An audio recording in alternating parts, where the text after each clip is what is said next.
Hi అండి. Hello. Welcome to my channel SN world. Subscribe చేసుకోండి. చెప్పాం కదా! అమలింగేశ్వర స్వామి టెంపుల్ అండి. పైన ఇది. కింద కింద గర్భగుడిలో దేవుడు ఉంటారనమాట.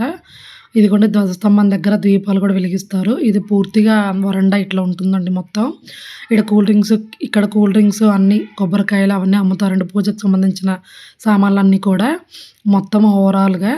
అక్కడ ఏసీలు అవున్నాయి చెప్పాం కదండీ! అవేనండి లోపల గర్భగుడిలోకి వెళ్ళే దారి.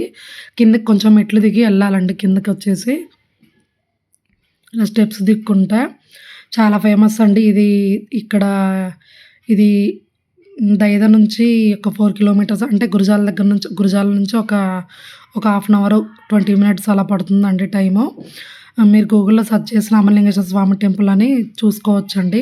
చాలా ఫేమస్ అండి. కార్తీక మాసంతో చాలా రష్ ఉంటుంది. క్రౌడ్ ఉంటుందండి. ఇప్పుడు శివరాత్రికైతే ఇంకా బావుంటుంది. చాలా ఉంటుంది. అక్కడ గీతలు వైట్‌గా ఉంది కదండీ! అక్కడైతే అప్పుడు కరోనాకి యజ్ఞ హోమం చేశారు. అయిపోయిందండి చేయడం అనేది. ఇదిగోండి ఇది. ఇదేనండి బయటకొచ్చిన తర్వాత దేవస్థానం నుంచి లోపల గర్భగుడిలో నుంచి బయటకొచ్చిన తర్వాత అండి అది. శివలింగం, 2 ఏనుగుల బొమ్మలు. ఇది ఆంజనేయ స్వామి విగ్రహం.